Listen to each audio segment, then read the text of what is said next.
পরীক্ষা এবং আমাদের অনেক মানে জ্ঞান বৃদ্ধিভাবে মানে প্রস্তুতিতে অংশগ্রহণ করে।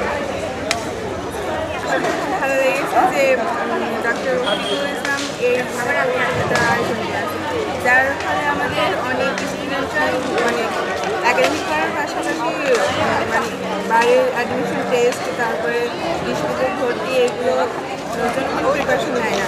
এই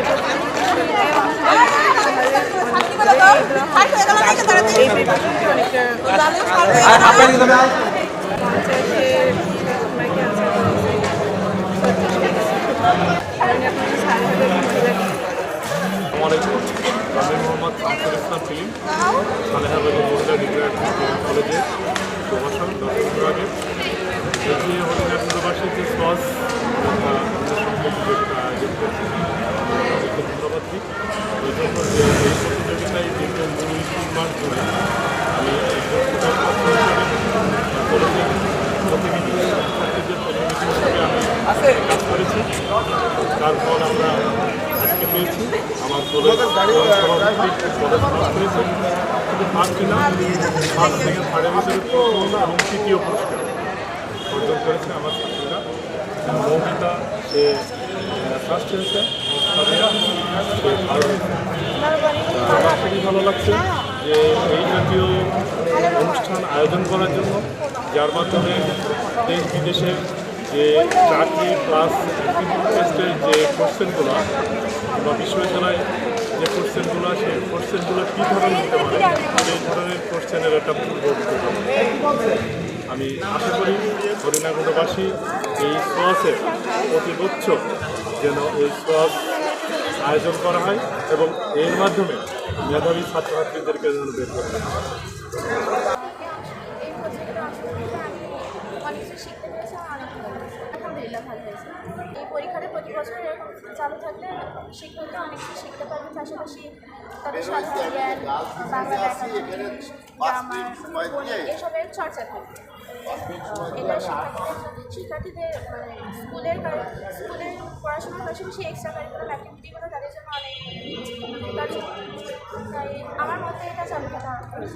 যারা অংশগ্রহণ করেছে অবশ্যই তারা পরবর্তীতে ফলাফল পাবে। যারা অংশগ্রহণ করেনি আমি তাদেরকে আহ্বান করবো পরবর্তীতে তারা যেন অংশগ্রহণ করে।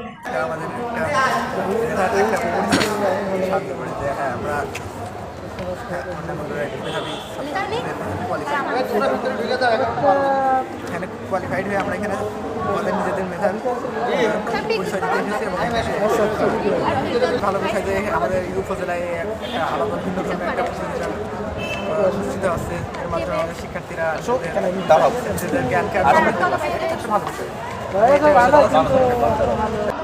ভালো লাগছে, আমি এটাই অংশগ্রহণ করতে পেরে অনেক খুশি।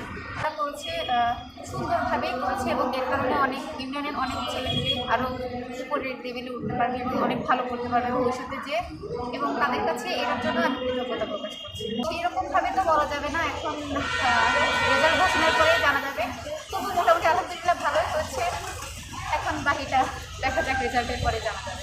বর্তমানে এই যে প্রতিযোগিতাটা হলো এটা আমাদের অবশ্যই সামনে যে কাজে লাগবে এবং এটা সাধারণ জ্ঞানের যেমন অনেক প্রশ্নের মধ্যে দিয়েছে, তো আমরা মনে করছি যে আমরা সামনেতে এই পরীক্ষার কারণে সামনে আরও ভালো করতে চাই।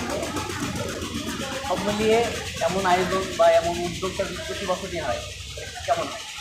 তাহলে ভালোই হয়, অনেক ছেলেপেলেই আরও সামনে আগাতে পারবে এবং ভবিষ্যতে তারা অনেক ভালো করতে পারবে এবং তাদের ভবিষ্যৎ অনেক উজ্জ্বল হবে বলে আমি মনে করি। তারা অবশ্যই ভুল করেছে, এখান থেকে এমন তো না যে আমাদের ফার্স্ট হতেই হবে, সেকেন্ড হতেই হবে। এটা যে অংশগ্রহণ করতে পেরেছি এটাই অনেক বেশি এবং তাদের উচিত ছিল অংশগ্রহণ করা। তারা অংশগ্রহণ করলে অনেক কিছু শিখতে পারতো।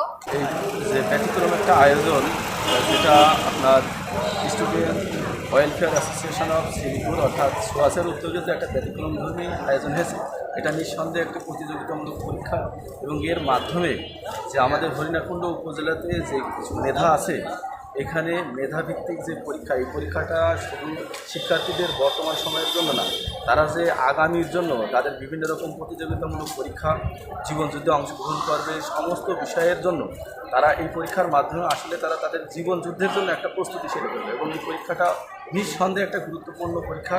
এবং আমি মনে করি যে এই রকম পরীক্ষা বছরে অর্থাৎ বাৎসরিকভাবে প্রতি বছরই আয়োজন করা দরকার এবং এর সাথে আমাদের সরকার এবং বিদেশি বিভিন্ন সংস্থা সহ স্থানীয় পর্যায়ে যে সমস্ত নেতৃবৃন্দ এবং সংস্থা আছে তাদেরকেও এতে একটা বিশেষভাবে ভূমিকা রাখা দরকার, যাতে অত্র উপজেলাতে মেধাভিত্তিক একটা উপজেলা সৃষ্টি হয় এবং পর্যায়ক্রমে আমাদের শিক্ষার্থীরা যেন আপনার আঞ্চলিক এবং জাতীয় পর্যায়ে গুরুত্বপূর্ণ অবদান রাখে।